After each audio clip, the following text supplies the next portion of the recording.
Ayan po, ngayon palang nagdatingan yung mga magrarally dito sa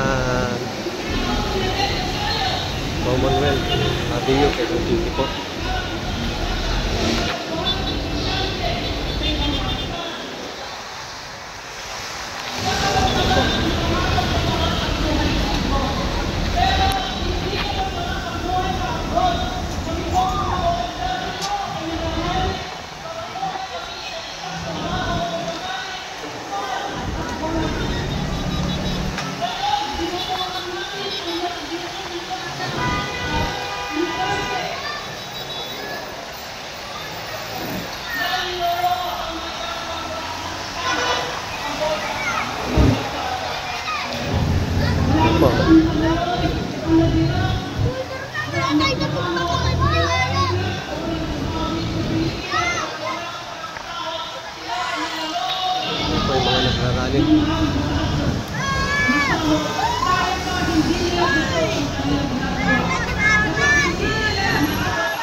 Ayan po, ang dami oh.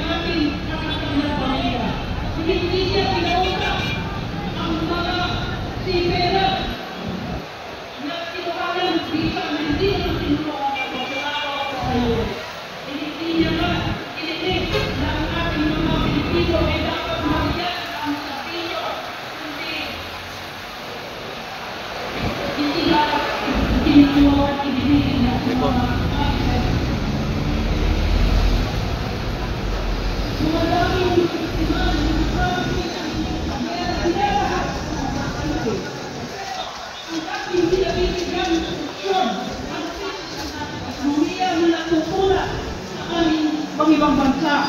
Kami ay hindi mangingiming.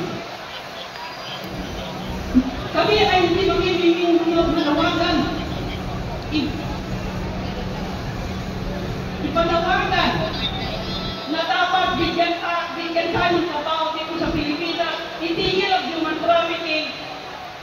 Trabaho sa Pinas! Trabaho sa Pinas!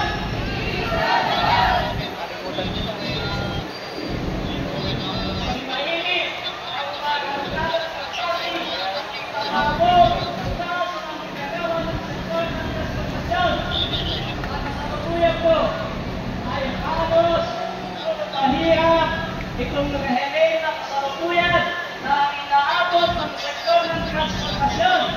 Bukas po, siyempre po sa pinustalawan ko ay pataas ng pisit sa pagkakahin ng mga kailangan ng mga kakagaya ng operator upang papatuhin ang sasakyan at papatuhin ang ekonomiya.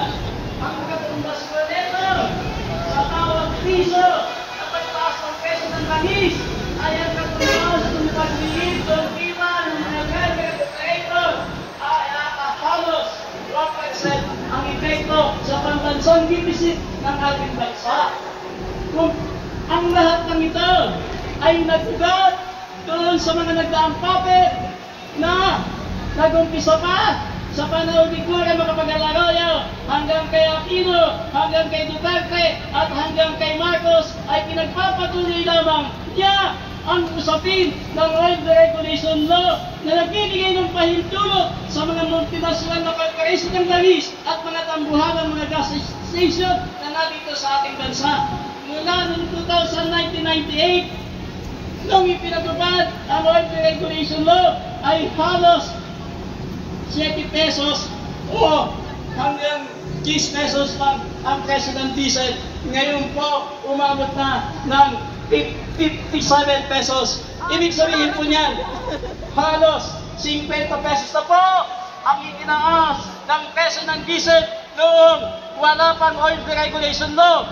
Malinaw ang katumbas netong Oil Deregulation Law ay ang pandarambong ng mga kita ng mga driver at operator na dapat sana ay iuwi na nila sa kanilang pamilya upang buhayin ang kanilang pamilya. Subalit, nangangagaw pa ito ng iba't ibang mga tiwaling kapit na korap na mga enforcer sa usapin ng mga matataas na mga multa at bayarin kagaya ng mga department order o joint administrative ng LTO at LTFRA.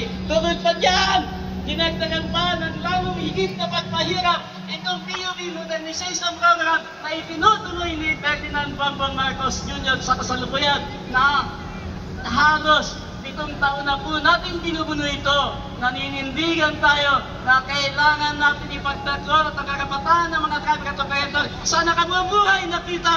Kung ganyan ang sitwasyon na halos walang trabaho dito sa ating bansa, kaya napipilitan ng mga driver natin yung mga mag-ibang bansa upang kumita at tugunan yung may kakulangan natin sa trabaho.